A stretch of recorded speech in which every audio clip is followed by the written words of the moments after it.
Hi, everyone. Welcome back to Creative Birthright Live.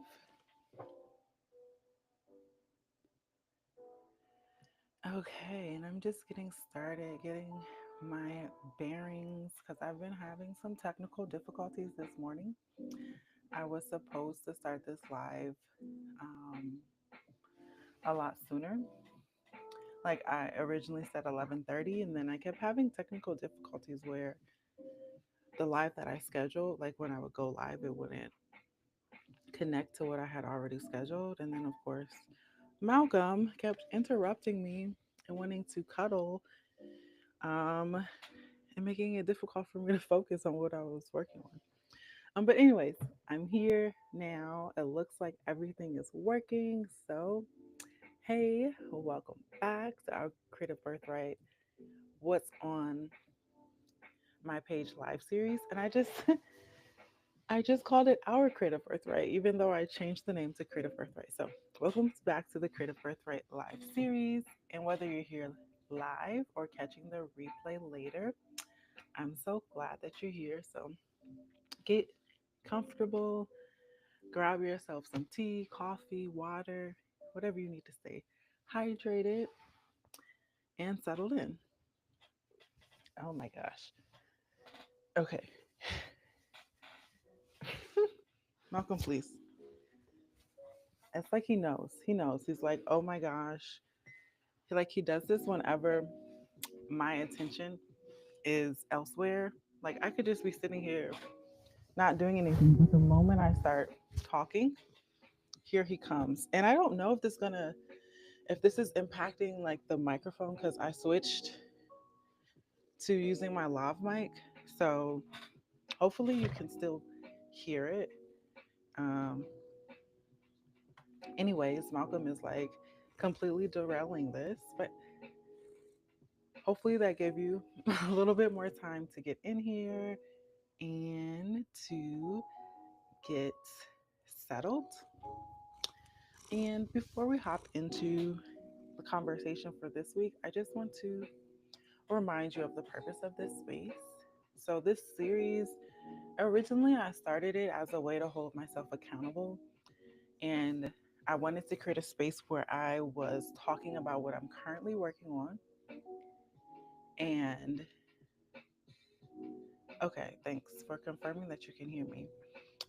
But yeah, I wanted to originally, the purpose of this space was just to talk about what I'm currently working on and then hold myself accountable for finishing what I start. But it's been evolving. And this space is becoming more of a space for me to talk about what I'm working through creatively beyond just what I'm writing.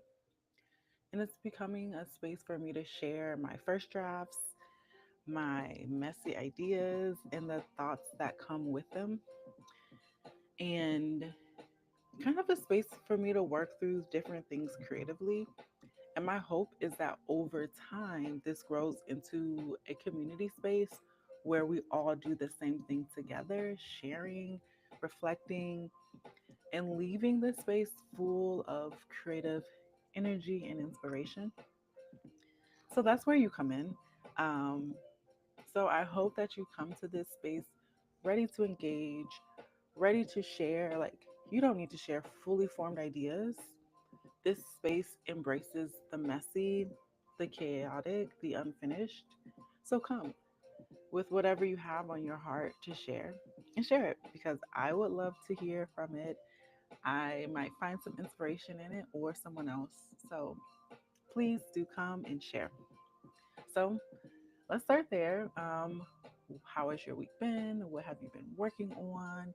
What have you been making space for in your creative life lately? Let me know in the comments. And if you're watching, let me know in the chat. And if you're watching the replay, let me know in the comments. And I'll be sure to come back and like respond to any comments and keep the conversation going, even if you're not here live. Um, and Malcolm has only been making biscuits this week. That's what he usually creates. I don't know if he wants to share that with you all, but yeah, he's been making a lot of biscuits. Um, yeah. Anyways, let me talk a little bit about what my creative practice has looked like this week.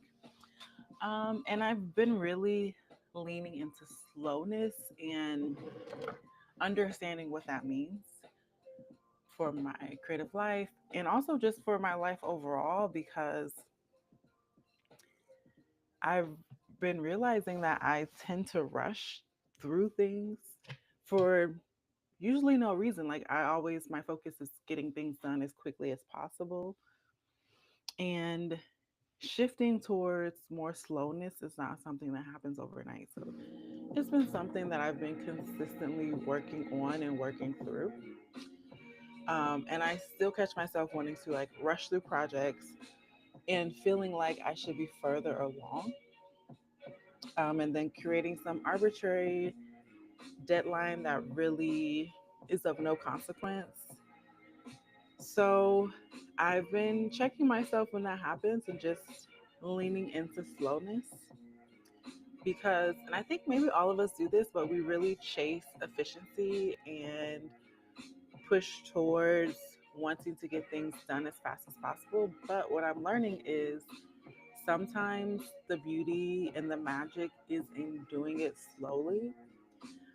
Because sometimes like different ideas need time to like bubble up and come through. And if you just are going like rushing through quickly, you won't give yourself the opportunity to kind of experience those ideas, if that makes sense. So I've been continuing to lean into slowness in my creative practice and not feel the need to quickly finish things. Like I'm like, okay, why am I still working on this? And whenever I have that thought, I'm like, no, I'm still working on this because I still need to work on this. It's not like I have like an editor telling me, hey, I need a new draft. So I should not be that editor for myself, if that makes sense. And bringing in slowness into my content creation schedule has been really refreshing. And it's giving me more time to like sit with my ideas, my thoughts, and really notice what stirs up and let like different connections form. And it's also giving me a lot more space to do more research, which has been very beneficial. Um, and long term, I think I want to have even more slowness in my practice, especially for videos that are like research heavy. I think I want to switch to a monthly cadence, but I'm going to stick to what I'm doing now because I'm not sure what the monthly cadence would look like for research heavy videos. But I'm just sharing that because I'm thinking about how to even be more committed to slowness and being deliberate in my practice. And another thing that I've been learning this week is like, I can't just jump from one creative project to the next. Like, I was trying to schedule, like, okay, on Monday, I'll work on my writing. On Tuesday, I'll do some research. On Wednesday, I'll do some editing. But that doesn't work for me. If I start something on Monday, I need at least 3 days of consistent focus to keep the momentum going and to keep the idea moving forward. And so I'm going to have to switch some things up. But another thing that I'm learning is that learning that what doesn't work isn't a failure. So towards the end of the week, I was feeling a little down because I hadn't made the progress that I hoped to make. But that was because I was learning this lesson that I need to give myself consistent focus on one thing before moving on to the next. And I'm thinking, like, oh, I'll do this day and this the next day. So everything keeps moving forward. But that doesn't work for me. So learning that it's not a failure, and I'm trying to not see that as a failure, but as a lesson. And each of those lessons holds insight for me about what actually works for my creative practice. So that in itself is progress because I'm getting closer to the thing that works best for me. Um, so I'm still working on like slowness and just figuring out the exact creative practice or the exact creative approach that works for me. Okay, and I'm just seeing a comment in the chat about what someone's working on. So that's really cool. So you're working on a beat that's like a remix for a classic song. I mean, I don't think you have to go back to the drawing board again because Cardi B released a remix to a classic song. And what I think happens with creative inspiration, this is a thought that I haven't fully like thought out, but I feel like inspiration or like is something that exists out there in the ether, and then we're all inspired maybe at the same time because this idea wants to be born. So, you know, if this idea really wants to come to fruition, more than one person has to be inspired, right? So I think you should still do what you're doing, regardless if someone else has already done it, because we all kind of get inspired at the same time around certain things. There's probably at least 10 other people. I'm not sure where I'm getting that math from, but at least 10 other people who have the same idea as you. But that doesn't mean you shouldn't move forward with yours. So I hope that you continue working on that. And I love to hear how that progresses. Um, but yeah, I forgot what else I was saying. But another thing I've been working on this week is that I decided to learn something new. And it started when I couldn't find, like, I was looking for some graphic tees and I couldn't really find something that I liked and wanted to spend money on. And I thought, like, okay, I can just make my own. And because I had a specific thing in mind that I wanted to be on the tee and I didn't see it. So thinking, okay, I'll just make my own, that kind of led me down a rabbit hole that led me to Adobe Illustrator. So now I'm trying to learn, not trying, I am learning how to create graphics for t shirts in Adobe Illustrator. And I've always wanted to explore visual art. So I'm thinking that this might be my entry point into that. Um, and it's just reminding me, like, creative inspiration, it'll keep coming back until you like actually move the needle forward. Because now that I'm like exploring Adobe Illustrator, all the things that I wanted to paint, I'm thinking, okay, maybe I can just make them in Illustrator at first. But I'm very early in this process. Like, I used it for the first time yesterday. Um, and my process for learning something new is pretty intuitive. Like, I try to start with what I think I know. So I like jump in head first until I reach the limit of what I can figure out. And then I do a tutorial. So I did that yesterday and I created something. Um, it's not something that I'm going to put on a t shirt, but it is something. And um, I learned a lot. At least I learned, like, okay, I can use Illustrator. And my next step is going to be to do a tutorial. So I found one that I'm going to start on in the coming week. Um, and it's kind of been leading me to reflect on what it means to be a multi hyphenate creative. And that's someone who's not boxed into one lane, but really lets curiosity lead them. Okay, Malcolm's back. And I find that I'm consistently being inspired by a variety of different creative mediums. And when I was reflecting on what it means to be a multi hyphenate creative, I kept thinking about the saying, Malcolm, don't show them your butt. Move, Malcolm. But there's this popular saying when they're like, a jack of all trades, master of none.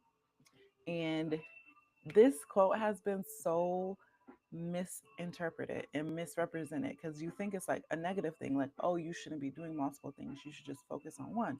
But no, the full version actually says jack of all trades, master of none, but sometimes, but oftentimes better than master of one, which is so much more positive, right? Like it has a whole different meaning and it shifts from being an insult to an affirmation. And I'm finding this as something that is affirming and pushing me to lean more into being a multi-hyphenate creative. And I've been thinking, like, what if we're not meant to only do one thing for our whole lives? Like, what if we're not meant to, like, start some career as a lawyer and then practice law for the rest of our life until we retire at 65?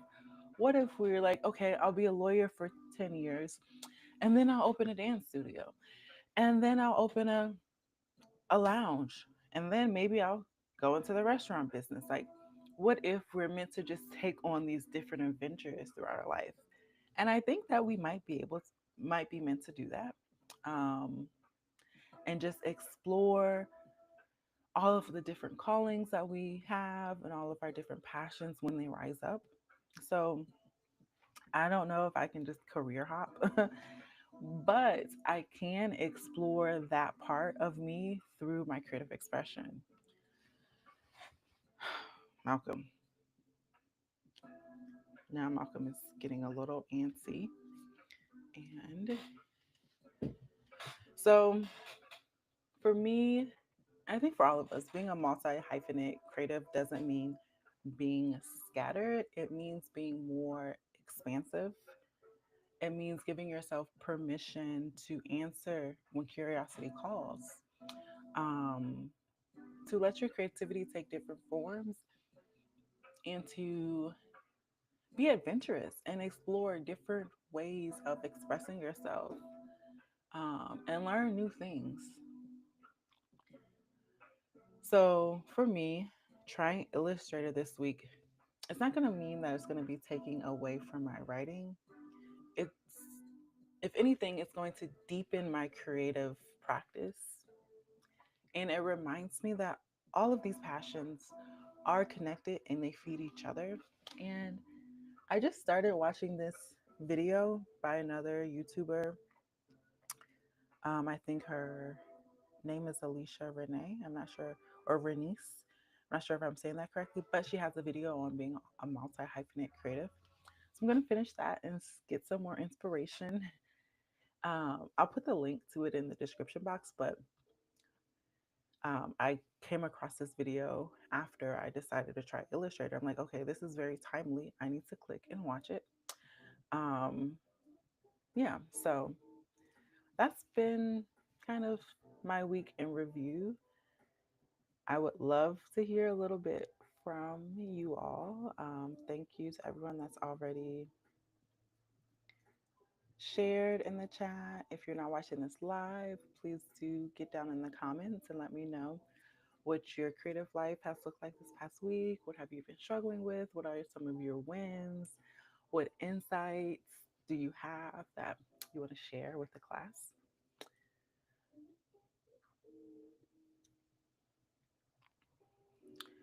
Um, okay, and I'll just respond to comments as they come into the chat, and I'll just continue talking about what's on my page, which, as I mentioned at the top of the live, the what's on my page is expanding beyond what's like physically on my page that I'm writing to talk about everything that's kind of happening to me creatively right now. So, on Friday, I put out a new video that explores the creative lineage of Afro diasporic dances. If you haven't checked it out, I encourage you to go do so. I found it very interesting to research, and I got a lot out of the video. And I've been doing a lot more dancing lately after watching the video. And if you give the video a watch, you'll understand why. Um, but and I will know it just scratches the surface. So I think I may do a follow up because I don't know. I think when you put something out into the world, then you're calling in similar things. So as I've been researching and even after putting up the video, I'm getting making so many more connections and like learning about all these different dances in the diaspora. I'm like, wow, my video just scratches the surface. Like I need to maybe make a more in-depth video. But I'll be honest, when I uploaded it, I had a little bit of a little doubt pop up for me, and I was wondering like, is anyone else gonna even find this interesting? Um, and I don't know, maybe not. I've got a few viewers so far. Hopefully there'll be more, but um, I think I did a good job of shutting that doubt down when it came up because I was like, you know what? It's okay if not because I found it interesting and I just still uploaded it. So um, that's out there. Take a look. Um, leave a comment. Let me know your thoughts on that. And then alongside that, I'm still working on my story, Dreaming in Color. And I'm embracing a lot of slowness in that because I've been thinking, like, okay, I should be finished with this by now, but I'm not, and that's okay. And I've also lately I've been diving into world building, but it's not tied to a specific story. It's just kind of for the sake of imagining and brainstorming. And I've been asking myself, what does conflict look like in a world where oppression doesn't exist? Like oppression that's tied to your identity, oppression that's like man made, because we can't get away from conflict and trauma in life. Whether or not it's a system or structure that's creating it, a part of living life is conflict. So even in the most utopic world, there's going to be conflict. So I've been thinking, like, okay, what will that look like in a world where my identity isn't bringing me conflict, like, or oppression? And what does it look like in a world where systems are set up to be beneficial to everyone, regardless of who they are? But even in the most perfect world, there will be conflict. So I've been wanting to explore that because I find in a lot of sci fi, which is sci fi is what I want to write, or what I'm writing, it's just a replication of current class, gender, or racial hierarchies, just shown to us in a different way, which is great. And a lot of my favorite sci fis do that. But I've always been wondering, okay, this is how the world is, but it doesn't have to be that way. And if you're writing your own, like creating your own world, you have the freedom to make it look however you want. And in our world, um, we like so much of our conflict is tied to man made scarcity, or systems and structures that limit people and create barriers to accessing resources.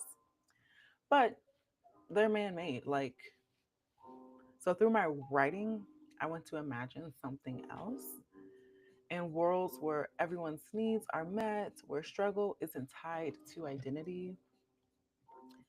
And for me, this is kind of a part of like my liberatory practice because you can't create what you can't imagine. So that's been what's been on my page this week in terms of what I'm exploring. I'm not sure exactly what all it's going to like this brainstorming is going to lead to, but I do want to kind of explore, a world where there's, no racism, sexism, all of those isms don't exist. Like, what does conflict look like in that space? Um, and just place a character into that world. So I'm going to build the world first, and then I think the story will come. But because I found it to be a great part of a liberatory practice, I want to share that with you all and invite you to kind of explore this on your own because I really do believe that if we want to create a better world, we have to imagine it first. So that's where our creativity comes into place. And I think that's why creatives have such a big part in changing the world for the better. So that is like all I have to talk about in terms of what I've been working on. But in these lives, I always want to leave you with some creative inspiration, a prompt to help you dig deeper into your creative practice, to see things in a different way. So, this week's prompt to nourish your creative practice is around world building and dreaming up your perfect world. So, write a journal prompt from the future. It could be 2045, 2055, 2065. Doesn't matter. You pick the year, but write about your ideal world. What does it look like? What does it feel like? What does it smell like? Who are you in this world? Who is in your community? How are your needs met? How do you support others? How are you supported? What do your days look like? What does your environment look like? Think about all of these things and create a world that reflects that. And I'm still working on mine, but I'll share with you a rough sketch that it's not as poetic as I would like it to be, but it's just like the thoughts that quickly came to mind, and I just put them down really quickly so I can share them with you. So it's 2045, and all is well. Everywhere I look is filled with lush greenery.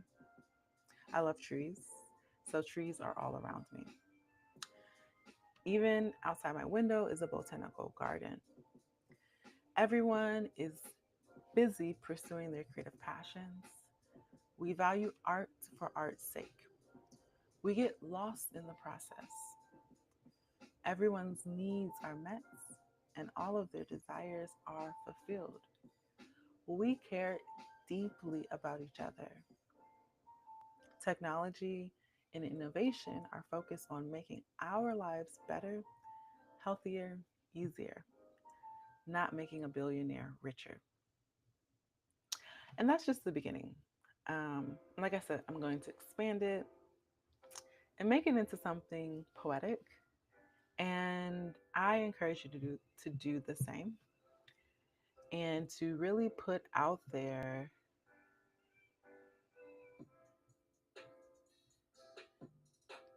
the vision you have for the world. Because I think once you put it out into the world, like that's the first step into putting it into motion. And I hope, and I don't think this will be the case for anyone that's creating or watching this live, but like don't create something or don't think of something that's going to be harmful for others. Think of something that is focused on the highest good for everyone.